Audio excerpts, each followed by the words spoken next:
Good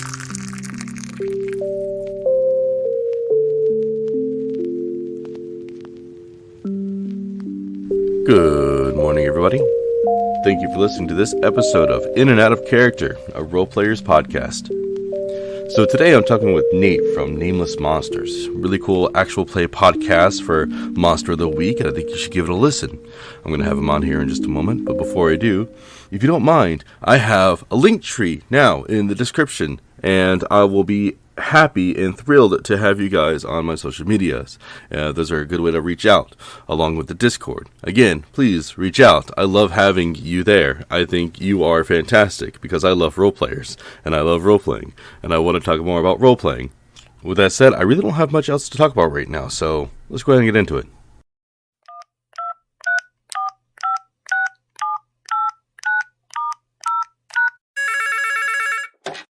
Mm-hmm. All of the people in the podcast who know me as Nate and have known me the entire time by Nate, and especially my wife. I mean, it was just going to be murder on her. And so I decided just to say fuck it. Really quick on the terms of on the subject of your podcast, I've got to say, because I went back and started listening to it again because I forgot some of the earlier episodes, and I'm most of the way through everything right now. I'm almost up to the current one. You guys, you yourself have just such a great narration voice. Let me tell you, because I'm going back and I'm listening to you talk about this. Spoilers for anybody who hasn't listened to their podcast. Nameless Monsters yet, go listen to the podcast called Nameless Monsters. But you were talking about a spider, like the spiders with the human heads on its abdomen, and I was hearing you talk, and I was like, oh my god, how could I ever, I'm just like, that's so great. It's so great. It's so great how you're detailing this and putting it out there. And I'm just like, how could I ever make a voice like that and draw in the attention of my players like that? Well, thank you. I have never really, I've listened back to myself plenty now, and I have never felt that way, but I am super glad to hear that other people do. That makes me feel really good. Yeah, it's because we're always our own worst critics. I listen to myself. Sure. Yeah, I listen to myself all the time, and I just get some new people in my Discord as well, and they're like, no, you sound fantastic. And I'm like, I sound like a sausage rolled in a... No, you do sound great. You're wrong. You sound good. You have a good voice for this. Oh, thank you. I appreciate it. As I sit here and fiddle with my mic some more. Yeah, that'll come through, I hear. I'm joking. It is what it is. I definitely did not know anything about podcasting when I first started. I just wanted to go out and talk to people. That was it. And I've been sort of learning as I go. Has it been the same for you in your podcast? Yeah, absolutely. It's been the same. We started this a year and a couple of months ago, I guess. Mm-hmm. And we had no clue what we were doing. Can I cuss, by the way? Yes, absolutely. Okay. We had no fucking clue what we were doing. Quite literally, I was talking to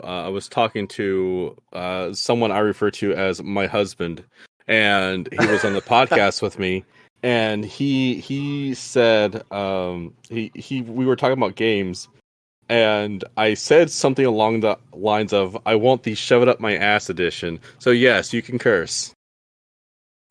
Perfect. Sorry, I was taking drinks of water. Oh, no, trying to be awake away from the mic and not gulp water into my mic. A courtesy rarely afforded to anyone. I'm joking. I'm really kidding.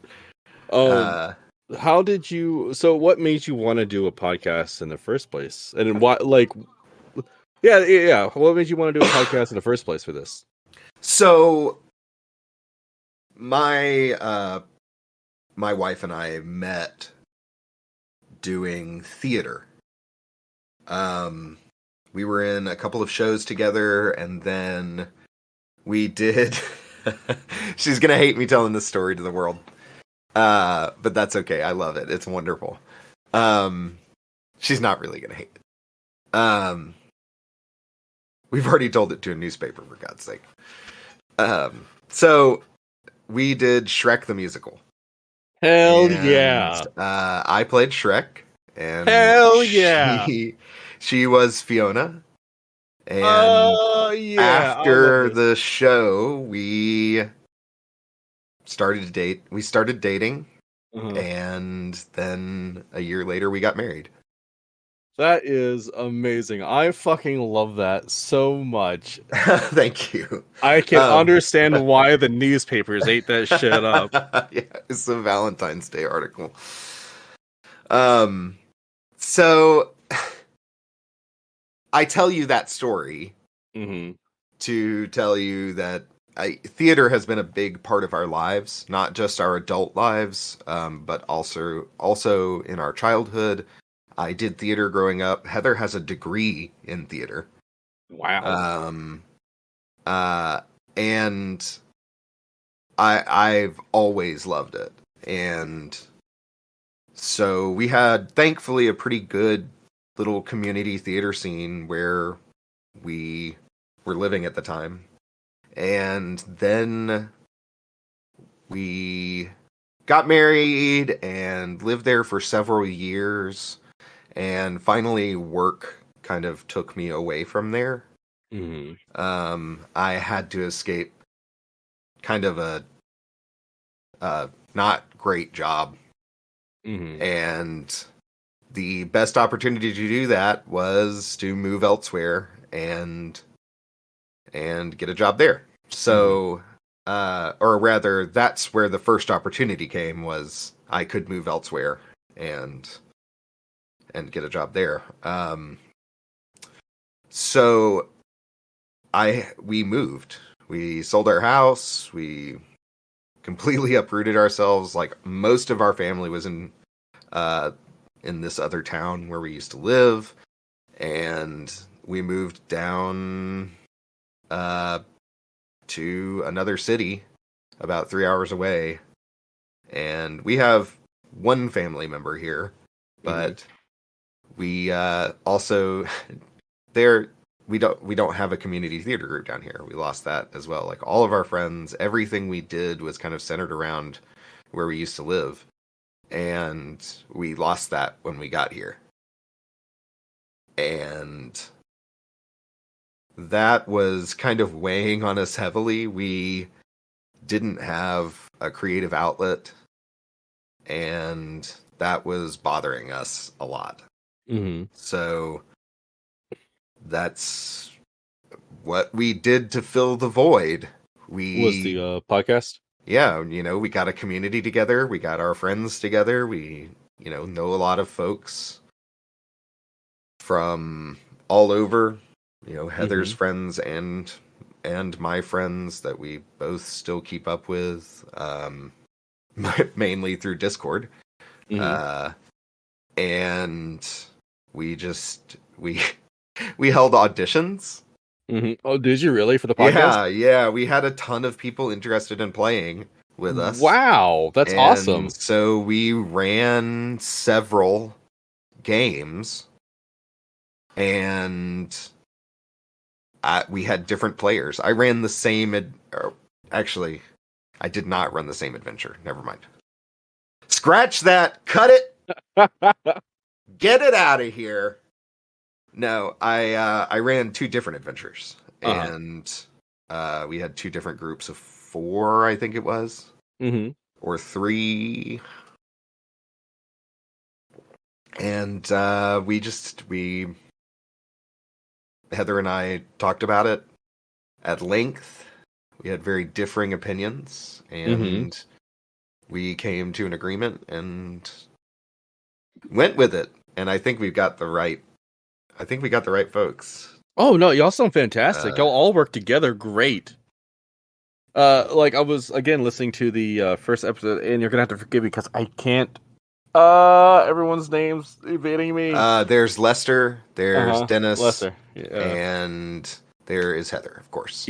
Yeah. So, Lester, his character, what Yeah, Morris. Thank you. That's what I was trying to think of. Morris. Oh God, Morris. So yeah, so I was listening to you guys talking earlier, and I lost my mind over the again because I went back and listened to like the first episode and a few just to kind of recap myself for tonight. And you guys are talking, and you're trying to do this. What was it? The Plaid Wizard. That's what it was.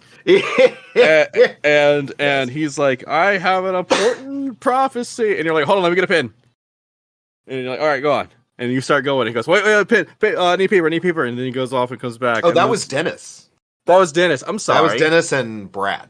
Yeah. Brad. Thank you. God, yeah, I'm so Brad. bad at freaking names. I'm so sorry. So sorry, you guys, if you're all listening to this. I'm so sorry. It's cool, dude. It's all good. I have podcasts that I love, and I honestly, right now, probably couldn't tell you the names of some of the characters and nor the players. I have a bad memory for those kinds of things. Yeah, before honestly. I went and talked to Ray over at oh God, I've already forgotten their podcast. $2 Creature Feature. $2 Creature Feature. Thank you so much. I knew that. Y'all check out $2 Creature Feature. It's great. Ray is awesome. We love him. He's a really good friend. He has listened to me have crises of faith after crises of faith. Oh man, I don't know about that. Not actual like faith. I'm an atheist for the record, but like self-doubt and like, is this even any good? And because I still have those thoughts. I had to kind of stop listening to our episodes because it was just really making me down, really antsy. Oh yeah, I get that, and feel a lot of pressure and stuff. And I was just like, not going to do that, and I'm just going to do this because I enjoy doing it, not to hear myself or to or anything like that. So yeah, I always listen to my episodes only because I'm like, I just want to make sure that the final product went out like it was supposed to, like it was intended. I know that I am not great at podcasting. I know that I am not great at editing. But I still go back and listen just to make sure it's at least something that can be consumed by listeners. Sure. I hear that. But I do have another question for you. Why did you pick Alabama, of all places, for the setting? Because I'm very familiar with it. Oh, that's fair. That's fair. There is a place in Alabama. I did not live there, but I know it well. I say well. I know it passingly, honestly. And I know the woods around there better than I know the actual town, but there's a place called Double Springs. And they're in Triple Springs. And I was just riffing off of that tiny little Alabama town. Yeah. I actually know about this place because I want to see how far it is from where I used to live. Because I used to live in Alabama. No way. Yeah. No way. Yeah. I lived in Jasper, just south of it. Yeah, I know exactly where Jasper is. Good Lord. Yeah, I used to live in Jasper, Alabama when I was really young. You know Decatur? Yeah, know about Decatur. I used to work over in Decatur. That's right. Oh, yeah. I did work all around. Like, I did work from McCalla to Calera, all the way over to Alexandria, all the way up to Dodge City. So, like, everything in that circle I did work in around Birmingham. Wow, dude. Small world. Very small world. It's so crazy to know that too, because like I love speaking with people and I love talking with people. And when I'm like, sometimes I find out, oh wow, we used to go to like not the same school, but like in like schools in like neighboring districts and stuff like that. And I'm like, oh god, what happened? Wow. So you just knew Alabama very well, and you were like, that's what we're doing. Yeah, I wanted to set it in the real world. And so I can't, it's fucking fantasy, whatever. It doesn't have to be totally accurate to reality, but I like to have grains of truth in there. I like to have something to base it off of. Not that I don't enjoy, totally made up fantasy worlds, but that's not what I wanted to do for this. Right. So, yeah, that was kind of the motivation there. I gotcha. Well, and it was something I could be accurate about without having to do a shitload of research. Yeah, I can get that. There's a certain sort of vibe, especially when we get to the spooky, scary genre, into the horror genre, where if you can settle it in reality, it seems much more terrifying in a way. Like I think that's the reason why people like cryptids so much, is because it's set in reality. Sure, yeah, absolutely. The alteration and bastardization of something that you take for granted. That's like every day you've seen this, and then and now it's warped and ruined before your eyes. It is terrifying. So how did you, if you don't mind me kind of taking us back in time, how did you get into role playing in the first place? Gosh, so I frequented Books A Million a lot. Hell yeah. As a child, and I saw Dungeons and Dragons there, and I have several of the AD&D books because they looked cool as fuck, and I really wanted to figure out how to play them.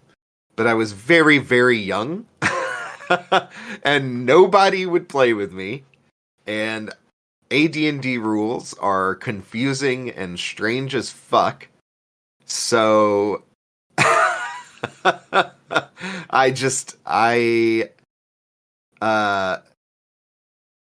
didn't have anybody to do it with, so I just never did it. And then when I was probably in about 6th or 7th grade, I think, maybe 8th grade. No, it was before that. The Dungeons and Dragons 3rd edition box set, like beginner's box set, released. And I got that, and bless my sweet, wonderful mother. She ran Dungeons and Dragons for me and like 4 or 5 of my friends. Oh, that's so sweet. Ran the starter adventure and learned how to play with me.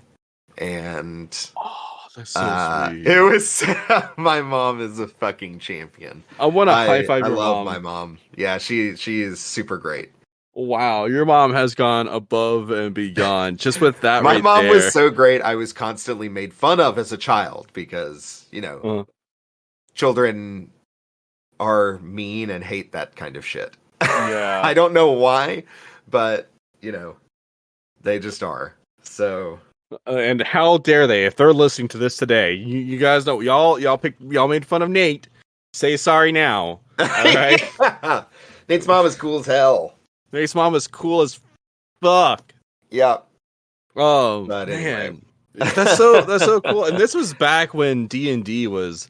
D&D wasn't even that popular back. I mean, it was popular enough, right? No, it was definitely before kind of the renaissance of it all. Yeah, like, I wouldn't... But it was gaining in popularity, I would say. A 3rd edition made things a little bit more accessible, even though it was still mega crunchy. Oh God! Yeah, I remember. I never got to play. Well, I don't know if I got to play 3.0. Mostly, I played 3.5 until I played 4.0, which I didn't care for 4.0, and then I have yet to play 5e at all. Almost. There are a lot of things I really like about 5e. I think it's a decent system. Honestly, I would play it if not for my disagreements with Wizards of the Coast. Oh no, I get it. You and I, little behind the scenes to everyone out there. Nate and I play Magic sometimes. Yes, I have. I do not buy Magic cards. I just want to make that very clear. I do not buy Magic cards. I know. You can't afford them anymore. Now they all You cost can't $2 million. fucking afford them. Jesus. God, Now they're you trying to can sell us a pack of proxy cards them for Yeah. $5. Yeah. I can print out a whole ass deck for less than $20, man. Yeah. Come on. Yep. But no, I get it. That's the reason I'm trying to. I love Magic and tabletops and role playing so much, but it's hard to support Wizards when they're constantly doing shit. It's hard to support a company who is trying to evolve and stay with the times at the risk of losing the trust of its consumers, which is what they seem to be adamant about fucking doing. Yes. Sorry, Wizards, if you're listening. About it. Sorry, Wizards, if you're listening, but that's just how everyone feels. I am fairly certain that most of the people there know that. I am also fairly certain it is the upper management suits that are kind of ruining the whole thing for us here. Push it, make more money, yada yada yada. Push it. Yeah. How did you guys handle the? Well, how did you handle Wizards trying to get rid of the what was it, the OGL? The OGL, yeah. I mean, I was really pissed, but I am not on any social media, so nobody gets to hear me spout profanities about that kind of stuff. Because that's most certainly what I would probably do. Yeah. So I kind of just keep myself away from it all. Mm-hmm. I was watching it very, very closely. I was very sad. I was watching it very closely. And I mean, it was. I watched a lot of Critical Role. Oh yeah, a lot of Critical Role. Mm-hmm. And the OGL stuff happened, and their response to it happened, and I was so upset with it that I haven't watched Critical Role since then. It's not like I am refusing to watch it. Mm-hmm. I have tried to watch it, and I can't explain it. I'm just disappointed by it. Yeah. And I'm just like, well, maybe later. And I'm not pooping on them. I mean, I understand they have a massive empire to run. And, probably agreements with WotC and all of this stuff. Mm-hmm. And I don't know. And some people have viewed their response and been like, that's cool. Like, we get it. But I feel like if you were on either side of the issue, you could read into it kind of what you wanted. Mm-hmm. And I don't really feel like that's okay. I am a passionate person with very passionate opinions. And I don't blame you, because this is something like, again, it's something that if anybody out there listening is a Magic player, you'll understand that when Wizards has been doing things, like, people have been passionate about the game that they enjoy. They've been passionate about not only Magic the Gathering, but D&D and anything else that Wizards has done. And Wizards, like I said earlier, has just been has seemed to be content on just, I don't know what it is, like, making more. Yes, squandering a whole lot of goodwill. Yes, precisely. Yes, they had built up a lot of goodwill, and then they just flushed it right down the toilet. I thought that no one was going to top what Wizards has been doing until Unity did something recently. Oh my god, Unity! That's a whole other thing. I have a lot of friends in the game development industry, and yeah. That's actually what I went to school for, was software development. Video game development specifically. Hell yeah. But ended up doing a little bit of software development, and then just not doing that anymore because programming is terrible for me. It's not what I want to do. So it is what it is. What was I talking about? Shit. if you don't mind, I could, if you don't mind me going off to a different question, if that's okay. Oh yeah. Is tabletop the Yeah. only form of role playing besides for theater? Is tabletop been the only form of role play that is? Actually, hold on. This is a different question. Would you consider being in a play or being an actor role playing? Yes, absolutely, 100%. Yeah, it absolutely is, because you have to make, while the lines are on the page for your character, right? You still have to decide how to say those things, and what meaning you want to impart into the words. And you can take very different things from different performances and different line readings and different casting in a play. Like, you can tell very, very different stories, and the actors obviously are part of that. Right. And the way they deliver lines and the way they act on stage. So I think that's, and the root of that, rather, is like making decisions, right?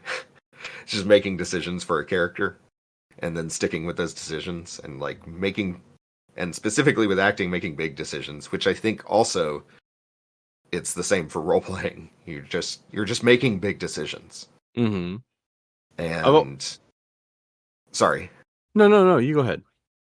No, I that's it. I can't remember what else I was about to say. No, it's okay. Sometimes I have a big problem. I even do this in role playing where I sort of ramble on, and then then it's almost like my words have lost meaning, and I'm like, what? How do I end this?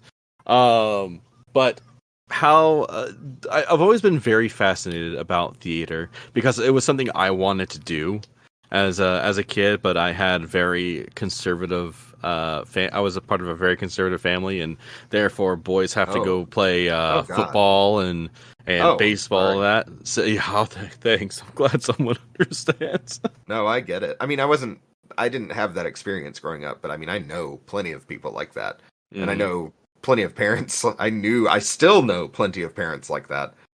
Have you always terrible? Yeah. It's. Sometimes I wish I could go back in time and just like absolutely put my foot down, but you can't do much as a kid. You kind of sort of have to listen to the people around you. Absolutely, you're powerless. Have you always been a theater kid, or was it something that you kind of grew into? No, I've always been a theater kid. I kind of stopped doing it in high school. But kind of picked back up doing it near the end of high school. I got cast as Orin in Little Shop of Horrors when I was a senior in high school. It wasn't for a high school production; it was for a local, a community production, and that was awesome. That was a lot of fun. But I had done a couple of small things with them before that, and then did that. So, asking for a friend, if perhaps chance someone wanted to get into theater, what would you recommend them doing? Oh my god. Find a community theater group and go audition. All right, hold on one second. Community theater groups near me. And even if you don't get cast, volunteer to do stuff. Volunteer to work backstage, volunteer to help build sets, all of that stuff. Holy shit, there's actually one near me. I'm sure that there is. There are a lot more than people realize. We have several where I live now, which we could have gotten involved in, but I don't know.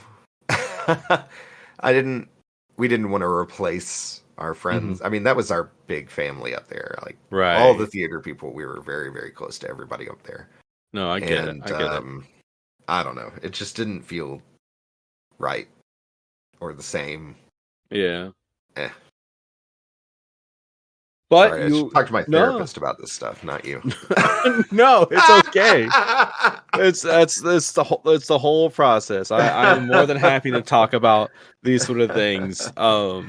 Because it's just everyone's journey into role playing is so much different, and everyone's journey with this hobby is so wildly different. Like, there's a thing going around right now in the news where these inmates in prison had their D&D stuff taken away. Yeah. And I never even considered D&D a thing that could exist in a prison environment until today. People have used it for therapy.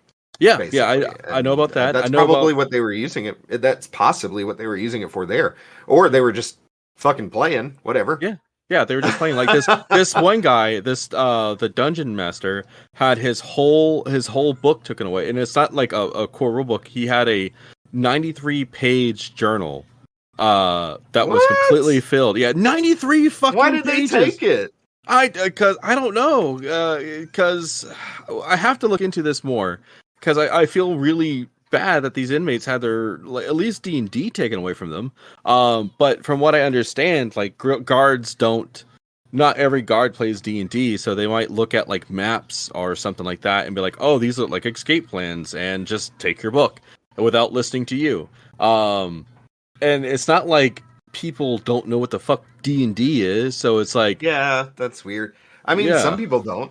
Some people straight up don't, dude. It's for real. It's so wild because D&D has become so, especially in the last fucking 5 years since Stranger Things has been out. D&D has become so popular. It's like super in the zeitgeist or whatever. Is that the right word? I think zeitgeist. So. I've never used the word zeitgeist before, so I'm gonna just take your word for it.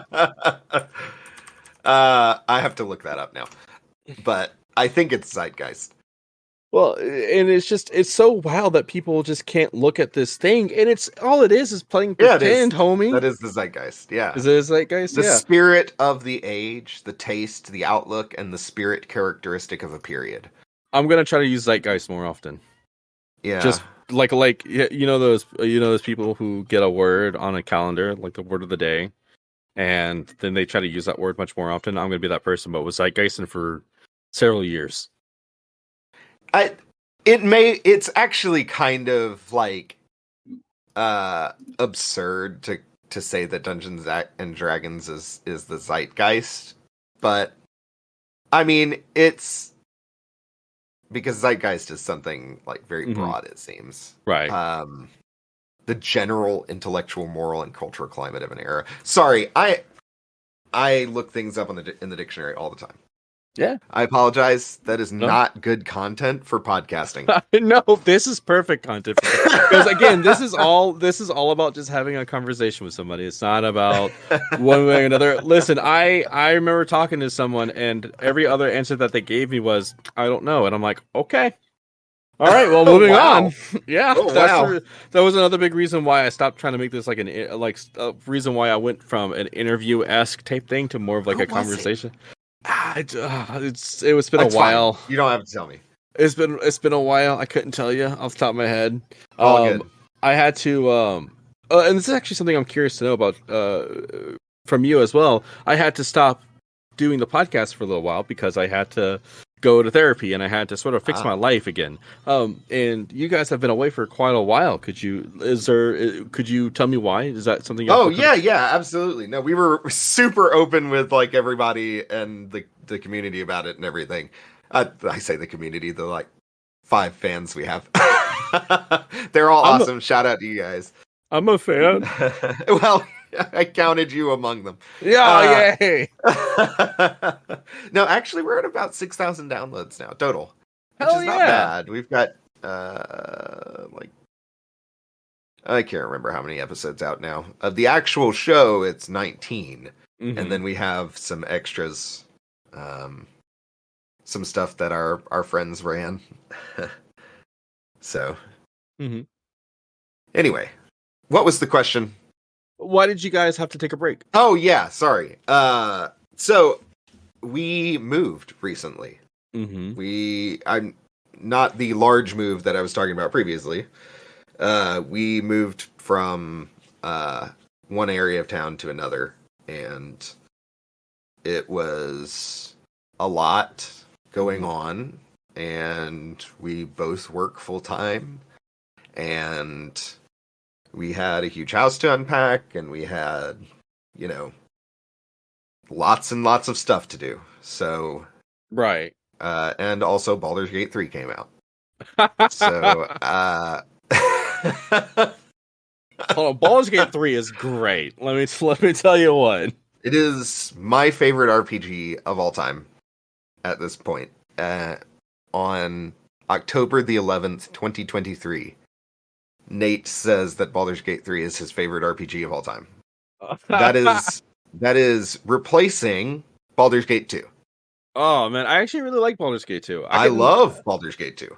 I did play. It's my second favorite RPG of all time. I think my favorite RPG, and you're gonna have to forgive me, is because I don't know if some people would even consider this an RPG, but I would. Mass Effect. Mass Effect, my favorite RPG. Sure, Mass Effect was pretty good. I love me some Mass Effect. I am always salivating for new Mass Effect stuff. Always. The whole thing. You don't just mean Mass Effect 1. No, I'm talking about the whole series. I am big I have Mass opinions Effect there, but that's okay. I'm glad you enjoyed them. I did. I'm not gonna yuck your yum. I was that guy. Oh God, I can't believe I was this guy. I was the guy who was sitting there trying to defend the ending of 3 before they did something to fix it. And yeah, so that's how much I love it. I still love it. I used to be a big Oh, actually, no. I think Final Fantasy IX is probably my favorite RPG. I think Final Fantasy IX is dope as fuck, dude. I love Final Fantasy IX. That is a great game. The story in that is awesome. Yeah, I remember playing it a long time ago. It's been one of my favorite games. I hope that I can be around for a remake someday. Maybe, but you know, it's just gonna have action combat in it, which I'm fine with it. I think we'll see how I feel when I get to that point, because I'll probably. Sorry. No, you go ahead.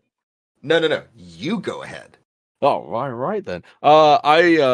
I feel like I'll be 80 by the time Final Fantasy IX Part 1 comes out. So at that point, I probably won't even care. I'll just be like, oh, I'm alive still. Oh, thank God. And then I'll start it up and immediately pass out because I had a heart attack right then and there. I'm sure they'll get AI to create it or something. Oh, God. Before then. Not even going to get started on that. Actually, well, hold on. I do want to know your opinion. How do you? Because I know there are people out there who are using AI to generate like tabletops and like mechanics and stuff like that. How do you feel about that? Tabletop games? Not full like games. Entire games? Not an entire game. No, like they'll be like, I want to create this sort of setting using these dice, and the AI will spit something out or something of that nature. There are a lot of different angles on this. Uh-huh. And it's very hard to say because on the one hand, you have creators who are creating things like this. And not the AI, who are creating the things that the AI are creating. But they're also the creators of the AI. But, you know, in some ways, it's like a really sophisticated random number generator, right? Or a random encounter generator, something I've been using for ages. It takes all the, you know, somebody plopped into some table a whole fuckload of D&D monster statistics and shit, and then you just spit out a random, you know, random list with it. And is it way more sophisticated than that? Yes. Is that going to cause creators to lose money and such? That's where it gets really dicey. I just don't know.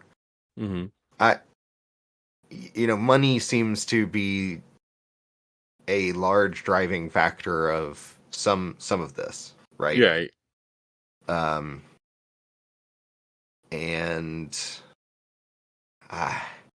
can you even take that out of the equation? I don't know.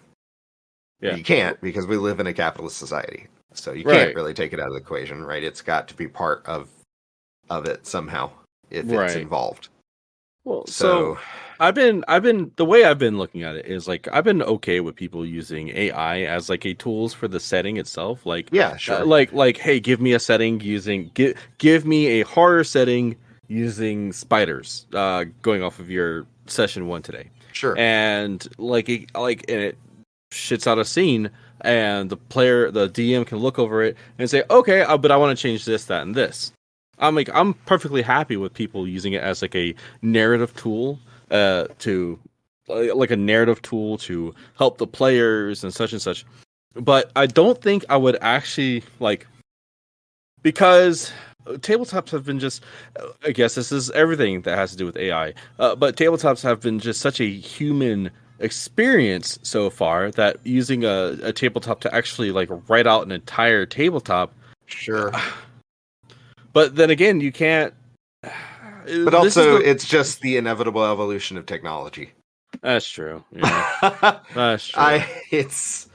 I'm not defending AI art or anything like that. I don't want anybody to misconstrue my words here. I think that it is just an incredibly difficult subject and not particularly black and white. And I just don't know, man. I just don't know. I hate to answer your question with I don't know, but no, it's perfectly fine. It's because that's an honest answer. Because it's just a complicated. It's just a complicated subject, and there's a whole lot of sides and a whole lot of things to consider with it. And I have not used it.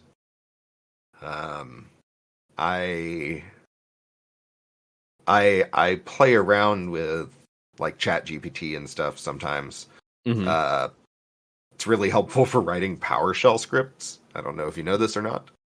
What is PowerShell? PowerShell scripts. I don't know it's what PowerShell's for Windows. It's like command prompt kind of. Oh. Except it's much, much more powerful than command prompt. Are you on a Windows computer? I am. If you right click on your start button, you can see Windows PowerShell admin. Oh, I clicked it. Maybe I shouldn't have done. Oh my god, what is this? Anyway, so you can write scripts that run in that do a whole bunch of different things. So I should not just start typing randomly. No. Don't start typing stuff in there. Okay, I will not do that. Just close it. I did. But you can also run command prompt commands in it, which is cool. But anyway, I use ChatGPT a lot for that, and because it's incredibly useful. I bet. But that's for computer code. I don't know. It's like you said earlier, it's just but there are programmers that are losing out on jobs because I just, got ChatGPT to make me a fucking PowerShell script. I don't know. That was an exaggeration, obviously. Well, I mean, listen. I've used it to. I've literally have used it. I've used I've been using this thing called Goblin Tools, and it's AI powered. Everybody, and I asked it to help me change the oil of my car, just because I wanted to learn how to do it myself. And yeah, I could have gone to YouTube and learned it this way. Nothing is stopping me from learning it one way or another. This was just a much more direct approach, and I still had to go onto YouTube later to make sure I was about to unscrew the right thing. But yes, I wound up changing my oil. Could I have paid someone else to do that? Yeah, but I'm a single father who is very poor, who saves up as much money as he can to get his son a home at hopefully very soon. And so sorry, I'd rather learn how to do this stuff myself. Oh, really quick. So before because we are getting up to, and also my son is here now. Hello, son. My friend says hello. Okay. Well, to go away from that subject entirely, I wanted to ask you another question, but I sort of got sidetracked with theatrical. Sorry. No, you're fine. It was my fault. I was just kind of curious about what your opinion on something. But yes, handsome. That's you as a baby. Okay, be quiet for a second. You're not a baby, I know. Anyways, but what is your has besides for theater and tabletop, have you had any other avenues for roleplay? Yes. I did a couple of LARPing sessions. Hell yeah! When I was down in Florida.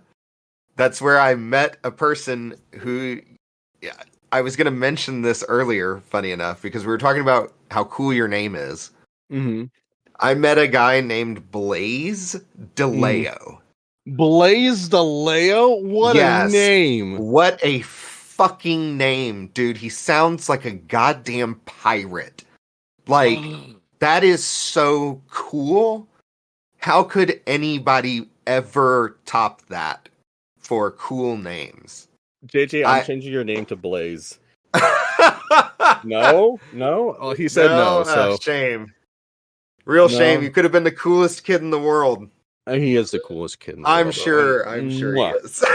But Blaze, I realized when I said it, I was like, he is gonna say he is the coolest kid in the world. Oh, absolutely. But Blaze, oh man, Blaze DeLeo, dude. If you're out there listening, Blaze DeLeo, which you're obviously way cooler than this podcast could ever be. I know, right? Just know we're thinking about you, buddy. That dude's sailing the high seas. Fucking got Blaze troves of treasure on his boat, riding around. God. You know, God, man. Anyway, so you went LARPing. How was that? It was fun. This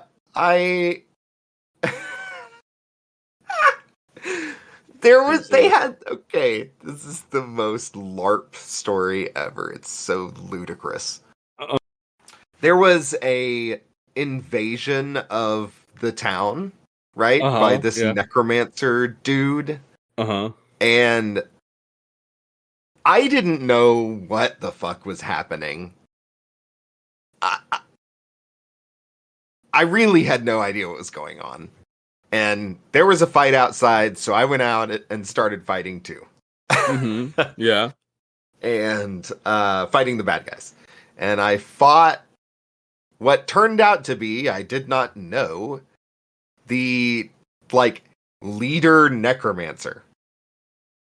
And I fought him along with another dude.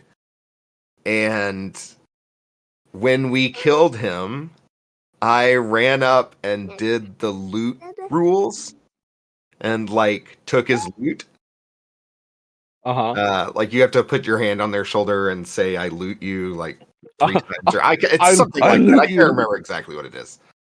But I'm not making fun of any LARPers. I swear to God, I think LARPing is a very cool hobby, and it gets you outdoors where you can touch grass. It's great. I want everyone to know that we are not making fun of any LARPing I'm whatsoever. not making fun of it. So I did that. I am going to make fun of this player, though. I did that and not make fun of. I'm not trying to be mean.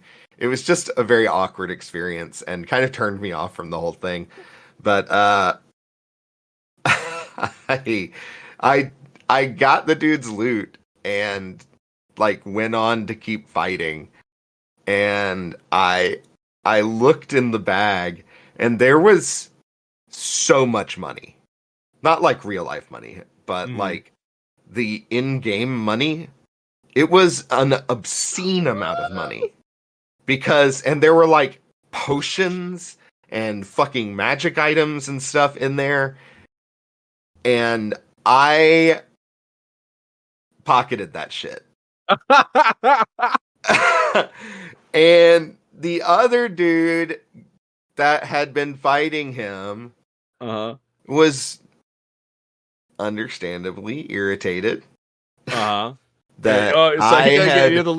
that I had looted him first, and I offered to share, right? Uh-huh. Because I'm not a monster. And he was upset about it all. Apparently, there was some kind of etiquette that I did not obey in the situation that is not spelled out in the rules. It's just an etiquette that some of them follow. And he said to me, I'm not mad at you, but my character's mad at you. And walked away.